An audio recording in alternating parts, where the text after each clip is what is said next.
Hey guys! So, మన కిచెన్‌లో మనం రెగ్యులర్‌గా యూజ్ చేసే ఒక కామన్ ఇంగ్రీడియంట్ అది మనకి చాలా హార్మ్‌ఫుల్. కానీ అది తెలియకుండా మనం మనం మన కిచెన్‌లో కుక్ చేసే most of the sweets and other డిషెస్‌లో దీన్ని ఇంక్లూడ్ చేసేస్తూ ఉంటాము. అండ్ ఆహ్, ఇది లేకపోతే కొన్ని వంటకాలు చేయలేము కూడా. సో, అంత డిపెండెంట్ అయిపోయాం ఆ ఇంగ్రీడియంట్ పైన కానీ ఆ ఇంగ్రీడియంట్ మనకి ఆహ్, చాలా బ్యాడ్ ఎఫెక్ట్స్ చూపిస్తుందనమాట మన హెల్త్ పైన. సో, నేను ఏ ఇంగ్రీడియంట్ గురించి మాట్లాడుతున్నానంటే ఇట్స్ షుగర్ అనమాట.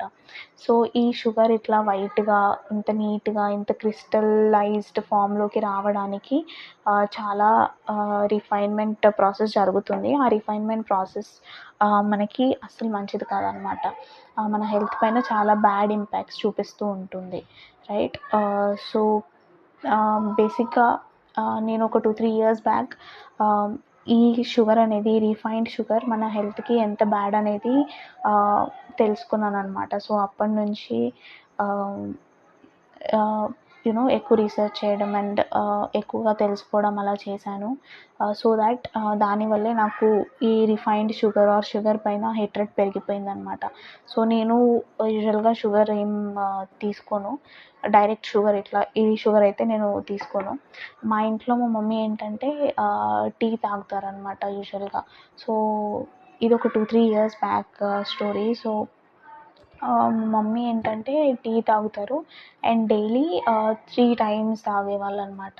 సో, ఎప్పుడైతే నాకు ఇలా ఈ షుగర్ ఫ్యాక్ట్స్ తెలిసాయో, ఇలా బ్యాడ్ ఇంపాక్ట్ ఉంటుందని మన హెల్త్ పైన, అప్పుడు నేను మా మమ్మీకి ఎక్స్‌ప్లెయిన్ చేశాను ఇవన్నీ. అప్పటినుంచి మా మమ్మీ ఏంటంటే మెల్లిగా తగ్గిస్తూ వచ్చేసింది. నౌ మా మమ్మీ ఏంటంటే per day only 1 cup of tea తాగుతారనమాట. Which is an achievement for me.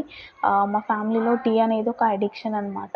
So, obviously tea అనంటే టీ పౌడర్‌తో పాటు the next ingredient is sugar. So, 1 cup of షుగర్‌కి మనం 2 టేబుల్ స్పూన్స్ 1 కప్ ఆఫ్ టీకి మనం 2 table spoons of sugar add చేస్తూ ఉంటాము. అట్లా 3 టైమ్స్ అనంటే it's 6 table spoons of sugar. So, అది అసలు మంచిది కాదు. సో, నేను మా మమ్మీకి ఎక్స్‌ప్లెయిన్ చేశాను. Now she is having only 1 cup of tea.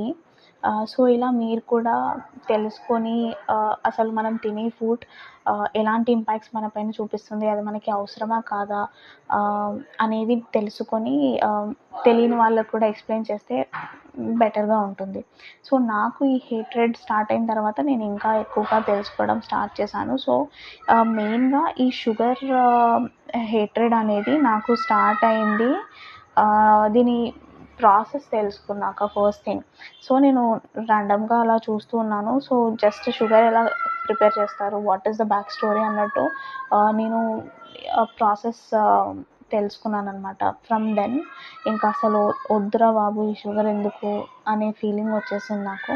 So, అది మీతో షేర్ చేస్తాను. సో, ఫస్ట్ మనం ఈ షుగర్ ఇంత టెంప్టింగ్‌గా, ఇంత నీట్‌గా ఇలా ఉన్న షుగర్ ఈ ఫామ్‌లోకి రావడానికి దీని వెనకాల ఎలాంటి రిఫైన్‌మెంట్ ప్రాసెస్ జరుగుతుంది అనేది కాస్త తెలుసుకుందాం. సో, ఈ షుగర్ ఇలా ఇంత నీట్‌గా, వైట్‌గా, టెంప్టింగ్‌గా ఫార్మ్ అవ్వడానికి సిరీస్ ఆఫ్ రిఫైన్‌మెంట్ ప్రాసెస్ చేస్తూ ఉంటారు. సో, మనకందరికీ తెలిసినట్టు షుగర్ అనేది షుగర్ కేన్ జ్యూస్ నుంచి వస్తుంది. సో, ఇది అందరికీ తెలుసు. కానీ దాని తర్వాత చాలా స్టెప్స్ ఉంటాయన్నమాట. సో, షుగర్ మేకింగ్ ప్రాసెస్‌లో 2 మెయిన్ స్టెప్స్ ఉంటాయి. One is milling and the other one is refinement అనమాట. సో, మిల్లింగ్‌లో ఏంటంటే షుగర్ కేన్ నుంచి షుగర్ కేన్ జ్యూస్ ఎక్స్ట్రాక్ట్ చేస్తారు. దాన్ని బాయిల్ చేస్తారు to kill the bacteria and to remove the dust. So, ఇక్కడి వరకు బానే ఉంది. Milling is fine. The next step ఏంటి? రిఫైన్‌మెంట్. సో, రిఫైన్‌మెంట్‌లో మళ్ళీ 3 స్టెప్స్ ఉంటాయన్నమాట. ఫస్ట్ స్టెప్ ఏంటంటే ఎఫినేషన్. ఎఫినేషన్‌లో ఈ షుగర్ కేన్ జ్యూస్ ఏదైతే ఉంటుందో దాన్ని బాగా బాయిల్ చేసి చాలా థిక్ సిరప్ లాగా ఫార్మ్ చేస్తారు. సో, ఈ థిక్ సిరప్ నుంచి ఆహ్, కొన్ని క్రిస్టల్స్ గూడా ఫార్మ్ అయితాయన్నమాట. Sugar crystals. దాన్ని రా షుగర్ అని అంటారు. సో, దాన్ని గూడా మార్కెట్‌లో అమ్ముతూ ఉంటారు. సో, ఇలా రిఫైన్డ్ వైట్ షుగర్ కంటే ఆ రా షుగర్ దాన్నే బ్రౌన్ షుగర్ అని గూడా అంటారు. సో, దీనికంటే అది బెటర్ అనమాట. సో, ఫస్ట్ స్టెప్ ఆఫ్ రిఫైన్‌మెంట్‌లో మనకి రా షుగర్ అనే రా షుగర్ వస్తుంది. సో ఆ రా షుగర్ని నెక్స్ట్ స్టెప్ ఆఫ్ రిఫైన్మెంట్లో అదేంటంటే కార్బనైజేషన్. సో ఈ రా షుగర్ని కార్బనైజేషన్ అనే స్టెప్లో కార్బన్ డయాక్సైడ్తో ట్రీట్ చేస్తారనమాట. అండ్ ఆల్సో కాల్షియం హైడ్రాక్సైడ్ అనే ఒక కెమికల్ కూడా యూస్ చేస్తారు కార్బనైజేషన్లో to form this crystals. So calcium hydroxide ఒక ఫోమింగ్ ఏజెంట్ అనమాట. సో ఇలా మంచి షుగర్ క్రిస్టల్ లాగా ఫామ్ అవ్వడానికి కాల్షియం హైడ్రాక్సైడ్ అనే కెమికల్ యూస్ చేస్తారు. And third step is decoloration. So డీకలరైజేషన్లో ఈ రా షుగర్ ఏదైతే నేను చెప్పానో అది బ్రౌన్ కలర్లో ఉంటుంది. సో మనం మార్కెట్లో కన్జ్యూమర్స్ ఎక్కువగా కొనాలంటే ఇలా వైట్ అండ్ టెంప్టింగ్ షుగర్ ఉండాలి, అప్పుడే కొంటారు కదా. It's a marketing strategy. So అలా రా షుగర్, బ్రౌన్ షుగర్ ఎక్కువగా కొనరు కాబట్టి ఇలా తెల్లగా నీట్గా టెంప్టింగ్గా చేయడానికి డీకలరైజేషన్ చేస్తారు. సో డీకలరైజేషన్ ప్రాసెస్లో కొన్ని రెప్యూటెడ్ మ్యానుఫ్యాక్చరర్స్ ఏంటంటే అయన్ ఎక్స్చేంజ్ మెథడ్ యూస్ చేస్తారు ఆ కలర్ తీసేయడానికి, అది కొంచెం బెటర్. కానీ కొన్ని మ్యానుఫ్యాక్చరర్స్ ఏంటంటే బోన్ చార్కోల్ అనేది ఒకటి యూస్ చేస్తారనమాట. సో ఈ బోన్ చార్కోల్ అనేది it's harmful for us. Okay, so ఈ అంతా ఈ 3 స్టెప్ రిఫైన్మెంట్ ప్రాసెస్లో నేను 2 థింగ్స్ హైలైట్ చేయాలనుకుంటున్నాను. One is calcium hydroxide. So calcium hydroxide నేను ఇందాక చెప్పినట్టు కార్బనైజేషన్ ప్రాసెస్లో కాల్షియం హైడ్రాక్సైడ్ యూస్ చేస్తారు. సో ఇదేంటంటే ఈ కాల్షియం హైడ్రాక్సైడ్ మనకి సిమెంట్ మ్యానుఫ్యాక్చరింగ్లో, ప్లాస్టర్స్ మ్యానుఫ్యాక్చరింగ్లో అండ్ ఆల్సో క్రాఫ్ట్ పేపర్స్ మ్యానుఫ్యాక్చరింగ్స్లో యూస్ చేస్తారు. సో మీరు మీ అండర్స్టాండింగ్కే వదిలేస్తున్నాను. ఇలా సిమెంట్ మ్యానుఫ్యాక్చరింగ్లో యూస్ చేసే ఒక కెమికల్ మన షుగర్ రిఫైన్మెంట్లో కూడా యూజ్ చేస్తున్నారంటే అది ఎంత హార్మ్ఫుల్లో మీకు అర్థమయ్యే ఉంటుంది. అండ్ ఆల్సో కాల్షియం హైడ్రాక్సైడ్ ఏంటంటే ఇంకొక దానికి కూడా యూస్ చేస్తారు. అదేంటంటే water or waste water management. So బేసిక్గా వాటర్ అండ్ వేస్ట్ వాటర్ మేనేజ్మెంట్లో ఫస్ట్ స్టెప్ ఏంటంటే ఫ్లోటింగ్ డర్ట్ ఏదైతే ఉంటుందో అది రిమూవ్ చేయడం. ఇది ఫస్ట్ స్టెప్ ఆఫ్ ఫిల్టరేషన్ వాటర్లో. సో అలా ఫ్లోటింగ్ డర్ట్ అనేది ఇప్పుడు లెట్స్ సే ఒక ట్యాంక్ ఆఫ్ వాటర్ ఉంటే ఆ ఫ్లోటింగ్ డర్ట్ మల్టిపుల్ ప్లేసెస్లో స్కాటర్ అయిపోయి ఉంటుంది. అప్పుడు అది రిఫైన్ చేయడానికి కొంచెం కష్టం అవుతుంది. సో వీళ్ళు ఏం చేస్తారంటే కాల్షియం హైడ్రాక్సైడ్ యాడ్ చేస్తారు. సో దాట్ ఆ మల్టిపుల్ ప్లేసెస్లో ఉన్న ఫ్లోటింగ్ డర్ట్ ఏదైతే ఉంటుందో అదంతా ఒక్క దగ్గరికి వచ్చేస్తుంది. అలా ఒక్క దగ్గరికి వచ్చేసినాక ఏంటంటే రిఫైన్ చేయడం, తీసేయడం ఇట్స్ వెరీ ఈజీ కదా. సో అందుకు ఈ కెమికల్ యూస్ చేస్తారనమాట. సో ఆ సేమ్ కెమికల్ ఈ షుగర్ రిఫైన్మెంట్లో కూడా యూస్ చేస్తారు. So it is absolutely harmful. And the next thing నేను హైలైట్ చేయాలనుకుంది ఏంటంటే బోన్ చార్కోల్ యూస్ చేస్తారు ఫర్ డీకలరైజేషన్ అని చెప్పాను కదా. సో బోన్ చార్కోల్ ఏంటంటే ఇది యానిమల్ బోన్స్ ఉంటాయి కదా. సో యానిమల్ బోన్స్ని రోస్ట్ చేసి గ్రైండ్ చేసి ఒక బొగ్గులా అయ్యేలాగా చేస్తారనమాట. సో అలా ఫామ్ అయిన బొగ్గు యూస్ చేసి డీకలరైజేషన్ ప్రాసెస్ చేస్తారు. సో అలా యానిమల్ బోన్ నుంచి చేసిన ఒక ప్రోడక్ట్తో ఈ షుగర్ని రిఫైన్ చేస్తున్నారు అంటే again it's very harmful. So ఇలా ఇంత రిఫైన్మెంట్ జరిగి ఇన్ని కెమికల్స్ వాడి ఇంత వేస్ట్ థింగ్స్తో ఒక ప్రోడక్ట్ ఫామ్ అవుతుంది అని అంటే అది ఏ విధంగా మీ హెల్త్కి మంచిది అనే పాయింట్ మీరే ఆలోచించుకోండి. సో ఇది రిఫైన్మెంట్ ప్రాసెస్ ఆఫ్ షుగర్. ఇట్లా మంచి టెంప్టింగ్ షుగర్ రావడానికి చేసే ప్రాసెస్ అనమాట. అండ్ సో ఇది ఇట్స్ అన్ యాడెడ్ షుగర్. ఇది కాకుండా మనం తీసుకునే ఫుడ్లో like vegetables, fruits, grains, dairy products ఈ అన్నిట్లో ఆల్రెడీ ఇన్బిల్ట్ షుగర్స్ ఉంటాయి, న్యాచురల్ షుగర్స్ ఉంటాయి. అవి మన హెల్త్కి చాలా మంచిదన్నమాట. సో ఇవన్నీ ఏంటంటే as I have told you let's say vegetables or ఫ్రూట్స్లో ఇది ఉంటుంది. ఇవి డైజెస్ట్ అవ్వడానికి మన బాడీ కొంచెం టైం తీసుకుంటుంది. ఈ ప్రోడక్ట్స్ని స్లోగా డైజెస్ట్ చేస్తుంది. సో అలా స్లోగా ఈ ఫైబర్ ఏదైతే fibre or vitamins or proteins ఇవి ఉంటాయో ఇవి మెల్లిగా డైజెస్ట్ అవుతుంటాయి. సో వాటితో పాటు ఈ షుగర్ కూడా, ఈ న్యాచురల్ షుగర్, వాటిలో ఉండే న్యాచురల్ షుగర్ కూడా మెల్లిగా డైజెస్ట్ అవుతూ ఉంటుంది. సో దట్ మనకి నెగిటివ్ ఇంపాక్ట్ ఏమి ఉండదు. మనకి స్లోగా కాన్స్టాంట్ ఎనర్జీ రిలీజ్ అవుతూ ఉంటుంది ఈ ప్రోడక్ట్స్ వల్ల. సో ఇది ఏ విధంగా మన హెల్త్‌కి నెగెటివ్ ఇంపాక్ట్ చూపించదు. కానీ ప్రాబ్లమ్ స్టార్ట్ అయ్యేది యాడెడ్ షుగర్స్ వల్ల. యాడెడ్ షుగర్స్ అంటే ఇలా రిఫైన్డ్ ఎక్స్‌ట్రా షుగర్స్ ఏవైతే మనం మన ఫుడ్‌కి యాడ్ చేసుకుంటామో వాటితో మనకి ప్రాబ్లమ్ స్టార్ట్ అవుతుంది. అండ్ ఆల్సో ప్రాసెస్ ఫుడ్స్‌లో కూడా షుగర్ యాడ్ చేస్తూ ఉంటారు.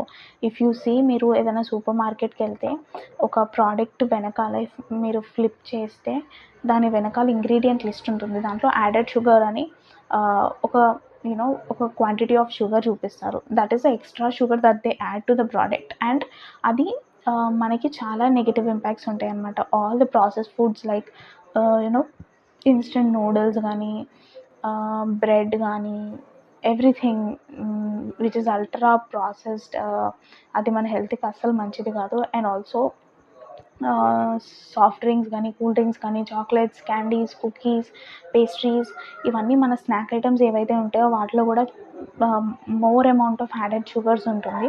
అది మనం తెలియకుండా స్నాకింగ్‌లో మనం తినేస్తూ ఉంటాము. సో అది కూడా చాలా నెగెటివ్ ఇంపాక్ట్ చూపిస్తుంది మన హెల్త్ పైన. సో ఇలా మన మనం తినే ప్రతి మోస్ట్ ఆఫ్ ద ఫుడ్ వెనక ఈ యాడెడ్ షుగర్స్ అనే ఒక యూనో బ్యాడ్ థింగ్ ఉంది. సో నేను నెక్స్ట్ ఏం చెప్పాలనుకుంటున్నానంటే ఇలా ఎక్స్ట్రా అమౌంట్ ఆఫ్ షుగర్స్ తినడం వల్ల మన హెల్త్‌లో వచ్చే ప్రాబ్లమ్స్ ఏంటి, మన బాడీకి వచ్చే ప్రాబ్లమ్స్ ఏంటి అని. సో ద ఫస్ట్ థింగ్ ఏంటంటే ఒబేసిటీ. మనం ఇలా ప్రాసెస్డ్ ఫుడ్స్ తింటూ ఉంటే మనకి ఊబకాయం ఆర్ ఒబేసిటీ వస్తుందన్నమాట. సో ఇలా యాడెడ్ షుగర్, ఎక్కువ అమౌంట్ ఆఫ్ షుగర్ ఉన్నప్పుడు ఈ షుగర్ అనేది మనం లెట్స్ సే ఒక చిప్స్ ప్యాకెట్ తిన్నామనుకోండి, ఆర్ ఎల్స్ ఎనీథింగ్ లైక్ ఒక పేస్ట్రీ తిన్నామనుకోండి. So high amount of sugar అందులో ఉండడం వల్ల మనకి అది ఇంకా తినాలి అనే ఒక కోరిక పెంచేస్తుంది. అండ్ ఆల్సో మనకు ఆకలి పెంచుతుంది. ఈ మోర్ అమౌంట్ ఆఫ్ షుగర్, ఒక ప్రోడక్ట్‌లో మోర్ అమౌంట్ ఆఫ్ షుగర్ ఉంటే అది మనకు ఆకలి డబల్ చేసేస్తుందనమాట. సో అప్పుడేంటి, ఎట్ ది ఎండ్ మళ్ళీ మనం ఎక్కువగా తినేస్తుంటాం. ఎక్కువగా తినేస్తూ ఉంటే మన బాడీలో ఎక్స్ట్రా ఫ్యాట్ డిపాజిట్ అయిపోయి మనం లావుగా అయిపోవడం, ఒబేసిటీ వచ్చేస్తుందనమాట. సో ఈ obesity is the first problem that we have with the added sugars or more amount of sugar intake. Next problem ఏంటంటే ఇప్పుడు ఒబేసిటీ ఉంది అని అంటే ఒక పర్సన్‌కి అది ఏదో ఒక విధంగా హార్ట్ ప్రాబ్లమ్స్‌కి కూడా దారితీస్తుంది. హార్ట్ అటాక్స్ వస్తూ ఉంటాయి. ఎందుకంటే ఇలా ఎక్స్ట్రా ఫ్యాట్ మన నరాల్లో డిపాజిట్ అయిపోయి బ్లడ్ ఫ్లో సరిగ్గా అవ్వక హార్ట్‌కి హార్ట్ అటాక్ కూడా వచ్చే ఛాన్సెస్ ఉన్నాయి. ఇట్లా మోర్ అమౌంట్ ఆఫ్ మనం షుగర్ తీసుకుంటే. అండ్ ఆల్సో యాక్నే కూడా ట్రిగర్ అయ్యే ఛాన్సెస్ ఉంటాయి if you take more amount of sugar. So ఇలా ఎక్కువగా షుగర్ తిన్నప్పుడు ఏంటంటే మన స్కిన్ పైన ఆయిల్ ప్రొడక్షన్ ఎక్కువైపోతుంది. ఎప్పుడైతే ఆయిల్ ప్రొడక్షన్ ఎక్కువ అవుతుందో అప్పుడు ఆబ్వియస్లీ యాక్నే ట్రిగర్ అవుతుందనమాట. సో స్కిన్ మీద యాక్నే ఫామ్ అయిపోతుంది. సో ఇది కూడా one of the problem with more amount of sugar intake. And తర్వాత మన స్కిన్ ఏజింగ్ ప్రాసెస్‌ని కూడా స్పీడప్ చేస్తుంది ఎక్కువగా షుగర్ తింటే. సో మన ఫేస్ స్కిన్ పైన కొల్లజన్ అనే ఒక ప్రోటీన్ ఉంటుంది. ఇది మన స్కిన్‌ని ఫర్మ్‌గా, టైట్‌గా ఉండేలా చూసుకుంటుందనమాట. సో ఏజ్ పెరుగుతున్న కొద్దీ కొల్లజన్ ప్రొడక్షన్ తగ్గిపోతుంది. ఇది న్యాచురల్ ప్రాసెస్. అందుకే మనకి ఏజ్ పెరుగుతున్న కొద్దీ మన అమ్మమ్మలు, తాతయ్యలు వీళ్ళ ఫేసెస్‌లో మొత్తం ఇలా వ్రింకిల్స్ లాగా సాగ్ అయిపోయి ఉంటుంది. సో అది న్యాచురల్ ప్రాసెస్. కానీ ఎప్పుడైతే మనం ఇలా ఓవర్‌గా షుగర్ తినేస్తామో, ఓవర్‌గా ప్రాసెస్డ్ ఫుడ్స్ ఎప్పుడైతే తినేస్తామో ఈ ప్రాసెస్‌ని ఇంకా స్పీడ్ చేసేస్తుంది. సో మీరు 60 ఇయర్స్‌లో ముసలోళ్ళు అవ్వాలంటే మీకు 40 ఇయర్స్‌కే ఆ సైన్ కనిపించేస్తుందనమాట. స్కిన్ మొత్తం సాగ్ అయిపోతుంది. ఇలా మోర్ అమౌంట్ ఆఫ్ షుగర్ మీరు తీసుకుంటే. అండ్ ఆల్సో క్యాన్సర్ రిస్క్ కూడా ఉంటుందనమాట మోర్ అమౌంట్ ఆఫ్ షుగర్ తినడం వల్ల. అండ్ ఆల్సో మనకి డిప్రెషన్‌కి కూడా మోర్ అమౌంట్ ఆఫ్ షుగర్ తినడం వన్ ఆఫ్ ద రీజన్ అనమాట. సో మనం ఎప్పుడైతే హెల్తీ ఫుడ్ తింటామో అప్పుడు మన బాడీ హ్యాపీగా ఉంటుంది. మన సోల్ హ్యాపీగా ఉంటుంది. బట్ ఎప్పుడైతే మీరు మోర్ అమౌంట్ ఆఫ్ షుగర్ తింటారో and also more amount of processed food తింటారో అప్పుడు అది మన ఎమోషన్స్ పైన ఒక నెగెటివ్ ఇంపాక్ట్ చూపిస్తుంది. So that depression, anxiety, memory loss ఇలాంటి మెంటల్ డిసార్డర్స్ కూడా స్టార్ట్ అయ్యే ఛాన్సెస్ ఉంటాయన్నమాట. సో ఇది కూడా one of the problem with the more amount of sugar intake. And తర్వాత మన ఎనర్జీ కూడా యూనో ఫ్లక్చువేట్ అయిపోతూ ఉంటుంది దీనివల్ల. ఇప్పుడు లెట్స్ సే మీరు ఒక పేస్ట్రీ తిన్నారు. అందులో మంచి అమౌంట్ ఆఫ్ షుగర్, ఎక్కువ అమౌంట్ ఆఫ్ షుగర్ ఉంటుంది. మీరు ఆ పేస్ట్రీ తినగానే వెంటనే మీ ఎనర్జీ హై ఎళ్ళిపోతుంది. And also as I've already told you, ఇట్లా యాడెడ్ షుగర్ వల్ల వచ్చిన ఎనర్జీ వెంటనే పడిపోతుందనమాట. ఎప్పుడైతే ప్రోటీన్ నుంచి మనకు షుగర్ వస్తుందో ఆర్ ఎల్స్ మంచి కార్బోహైడ్రేట్స్ నుంచి ఎప్పుడైతే మనకి న్యాచురల్ షుగర్ వస్తుందో అది అరగడానికి టైం పడుతుంది. కాబట్టి మీకు ఎనర్జీ అనేది ఇలా కాన్స్టెంట్ గ్రాఫ్ లాగా ఉంటుందన్నమాట. బట్ వెనెవర్ యూ హ్యావ్ ఇలా you know processed or added sugar foods, అప్పుడు మన ఎనర్జీ వెంటనే స్పైక్ అయిపోతుంది, తొందరగా మనకి ఎనర్జీ తగ్గిపోతుంది. So constant up and down fluctuation of energy ఉంటుంది, which is bad for your health. So ఇన్ని నెగిటివ్ ఇంపాక్ట్స్ ఉన్నాయి యాడెడ్ షుగర్ వల్ల, ప్రాసెస్ ఫుడ్స్ వల్ల. So process foods are equal to like most of the process ఫుడ్స్లో the main ingredient is more amount of sugar. So మన taste బర్డ్స్ని satisfy చేసుకోవడానికి, sweeter items తినడానికి, just ఇదే reason కదా మనం మన ఫుడ్లో షుగర్ యాడ్ చేసుకోవడానికి. సో జస్ట్ ఈ చిన్న చిన్న వాటి వల్ల ఇంత హార్మ్ఫుల్ అయిన రిఫైన్డ్ షుగర్ మన ఫుడ్లో యాడ్ చేసుకోవడం అనేది ఇట్స్ రబ్బిష్ ఫర్ మీ. నాకైతే ఇదొక పెద్ద ట్రాప్ ఆర్ స్కామ్ లాగా అనిపిస్తూ ఉంటుంది అనమాట అప్పుడప్పుడు. Because I have developed natural hatred towards sugar. ఇది 1 or 2 డేస్లో వచ్చిందైతే కాదు. నేను మెల్లిమెల్లిగా ఫ్యాక్ట్స్ తెలుసుకుంటూ ఉంటుంటే దానివల్ల నాకు వచ్చిన హేట్రెడ్ అనమాట. సో ఇన్ని ప్రాబ్లమ్స్ ఉన్నాయి కాబట్టి అసలు షుగర్ తినకుండా అయితే ఆర్ షుగర్ లేకుండా అయితే మనం బతకలేము. So what is the ideal amount of sugar intake అని ఇన్ కేస్ ఒక క్వశ్చన్ ఉంటే దానికి మనం ఎలా చెప్తాము? ఇప్పుడు ఒక ప్రోటీన్ అనుకోండి, మన బాడీకి మీరు ఒక 50 kgs ఉంటే 50 grams ఆఫ్ ప్రోటీన్ ఇంటేక్ ఉండాలి పర్ డే అని మనం ఒక క్వాంటిటీ చెప్పగలం. బికాస్ ప్రోటీన్ అనేది ఒక ఎసెన్షియల్ థింగ్ మన బాడీలో, అది మనకు కంపల్సరీ కావాలి. ఇలా యూస్ఫుల్ అండ్ కంపల్సరీ కావాల్సిన ingredient or vitamin or mineral అయితే మనం చెప్పగలం ఇంత కావాలి అని చెప్పి. బట్ ఇది అసలు మన డైట్లో అసలు అవసరమే లేదు. ఇది జస్ట్ ఒక అన్నెసెసరీ ప్రోడక్ట్ మన డైట్లో యాడ్ చేస్తుంది. సో దీనికి ఒక క్వాంటిటీ అంటూ చెప్పలేం. But according to few studies విమెన్కి 24 grams ఆఫ్ షుగర్ అండ్ మెన్కి 36 grams ఆఫ్ షుగర్ ఇంటేక్ ఉండొచ్చు పర్ డే. ఇది ఎక్సీడ్ అయితే మాత్రం అది నేను ఇందాక చెప్పిన హెల్త్ ప్రాబ్లమ్స్ అన్నిటికీ దారితీస్తుంది అనమాట.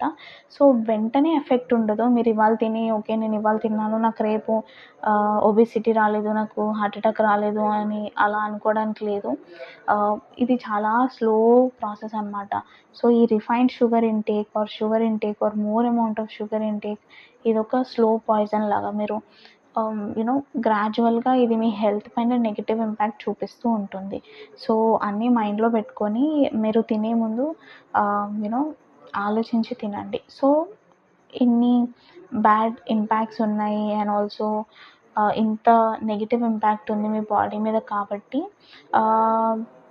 ఎలా కంట్రోల్ చేసుకోవాలి అనేది కూడా ఒక క్వశ్చన్ అనమాట చాలామందికి. సో ఎలా కంట్రోల్ చేసుకోవాలి అంటే 2 things ఉన్నాయి. ఫస్ట్ ఏంటంటే లేబుల్ రీడింగ్. మీరు ఏదైనా సూపర్ మార్కెట్కి వెళ్ళినప్పుడు మీరు ఏదైనా లెట్స్ సే ఒక కెచప్ ఆర్ సంథింగ్ ఏదో కొనాలనుకున్నారు అనుకోండి, అది ఫ్లిప్ చేసి చూడండి. దాని వెనకాల కంపల్సరీ వాళ్ళు ఇంగ్రీడియంట్ లిస్ట్లో యాడ్ చేస్తారు. యాడెడ్ షుగర్ అని ఒక రో ఉంటుంది. ఆ యాడెడ్ షుగర్ పర్సెంటేజ్ చూసుకోండి ఎంత క్వాంటిటీ ఉంది. సో ఇంత క్వాంటిటీ ఉంది కాబట్టి నా హెల్త్కి ఆర్ నా ఫ్యామిలీ మెంబర్స్ హెల్త్కి, నా పిల్లల హెల్త్కి ఇది నెగిటివ్ ఇంపాక్ట్ చూపిస్తుంది అనే పాయింట్ మీ మైండ్లో పెట్టుకొని అది మీ ఫుడ్లో ఇంక్లూడ్ చేసుకోవాలా లేదా అనేది ఆలోచించుకోండి. మీరే ఆలోచించుకోండి. ఇప్పుడు కెచప్ ఉంది, అది లేకుండా మనం బతకలేము అన్నట్టు కాదు. అదేం వాటర్ కాదు, అది లేకుండా మనం అసలు బతకలేము, చచ్చిపోతాము అనే పాయింటే లేదు అక్కడ. సో ఇలాంటివి ఆలోచించండి. ఇది అవసరమా, ఇది అవసరం లేదా, ఏది తినాలి ఏది తినకూడదు అనేది మీరు ఇన్ కేస్ లైక్ ఇలాంటి అవేర్నెస్ మీకు ఉంటే మీరు ఆలోచించుకోండి. మీరు ఏదైనా కొనే ముందు కానీ తినే ముందు కానీ. And also the next thing is mindful eating. Or conscious eating ఇలాగే. సో, ఇది నాకు అవసరమా? అవసరం లేదా? ఇప్పుడు ఈ పేస్ట్రీ తినకపోతే నేనేమైనా చచ్చిపోతానా? లేదు. సో, ఎందుకు తినాలి ఇది? దీన్ని ఇంకో దాంతో రీప్లేస్ చేద్దాం. పేస్ట్రీ తినే బదులు నేనొక ఫ్రూట్ బౌల్ తింటాను. ఇలాంటి మైండ్‌ఫుల్ హ్యాబిట్ పెంచుకోండి. మైండ్‌ఫుల్ ఈటింగ్ అనే హ్యాబిట్‌ని. సో, ఇలా మనం మోర్ అమౌంట్ ఆఫ్ షుగర్ ఇంటేక్‌ని కంట్రోల్ చేసుకోవచ్చు. అండ్ షుగర్ వల్ల ఇన్ని ప్రాబ్లమ్స్ ఉన్నాయి కాబట్టి ప్లస్ షుగర్ మనకి ఒక అలవాటైపోయిన ప్రోడక్ట్. ప్రతి దాంట్లో యేసుకునే ఇంగ్రీడియెంట్. సో, దీనికి ఏదైనా ఆల్టర్‌నేటివ్ ఉందా? షుగర్‌కి healthy version of sugar or healthy alternative for sugar ఉందా అనంటే ఆబ్వియస్‌లీ ఉన్నాయి. మనం డేట్స్ యూజ్ చేసుకోవచ్చు. ఖర్జూర పండ్లు ఇది కూడా మంచి alternative for sugar. And also honey use చేసుకోవచ్చు. బెల్లం యూజ్ చేసుకోవచ్చు. అండ్ ఆల్సో నేను ఇందాక చెప్పినట్టు రా షుగర్ ఆర్ బ్రౌన్ షుగర్ ఏదైతే ఇలా రిఫైన్‌మెంట్ జరగదో, ఏదైతే ఇలా వెరీ టెంప్టింగ్ రిఫైన్డ్ షుగర్‌లా ఉండదో, ఆ రా షుగర్, ఆ బ్రౌన్ షుగర్ మీరు తీసుకోవచ్చు. అది కూడా ఒక healthy alternative for the sugar అనమాట. సో, ఇలా ఇవన్నీ ఆలోచించుకోండి. మీరేదైనా ప్రోడక్ట్ తినేటప్పుడు, ఏదైనా ఇంగ్రీడియెంట్ తినేటప్పుడు ఇది అవసరమా? అవసరం లేదా? అనే క్వెషన్ మీ బుర్రలో రావాలి. అలా వచ్చినప్పుడు న్యాచురల్‌గా మీరు దాన్ని అవాయిడ్ చేసేస్తారు. సో, నేను ఎలా అవాయిడ్ చేశాను అంటే ఇదేం వన్ డేలో జరిగిన ప్రాసెస్ కాదు. నేను మెల్లిగా మొత్తానికే ఈ షుగర్ ఇంటేక్ కట్ చేసేసాననమాట. ఎప్పుడైతే వెరీ రేర్‌గా ఇంకా సరే తిందాము or whenever I have some cravings తింటాను. బట్ డైలీ అయితే ఉండదు. ఎక్కడైతే తగ్గించుకోవచ్చో అక్కడ తగ్గించేస్తాననమాట. ఫర్ ఎగ్జాంపుల్ నేను మిల్క్ తాగుతాననమాట. మిల్క్‌లో ఏంటంటే బేసిక్‌గా మనం పాలలో షుగర్ యేసుకొనే తాగుతాం. మోస్ట్ ఆఫ్ ద పీపుల్ అలాగే తాగుతారు. నేను అలాగే తాగేదాన్ని. బట్ ఎప్పుడైతే నాకిలా నెగెటివ్ ఇంపాక్ట్ ఉంటుందని తెలిసాక నేను సరే ఇంత బ్యాడ్ ఇంపాక్ట్ ఉంటుంది కదా! సో, ఎందుకు ఇప్పుడు గ్లాస్ ఆఫ్ మిల్క్ అంటే మంచి amount of calcium and protein ఉంటుంది.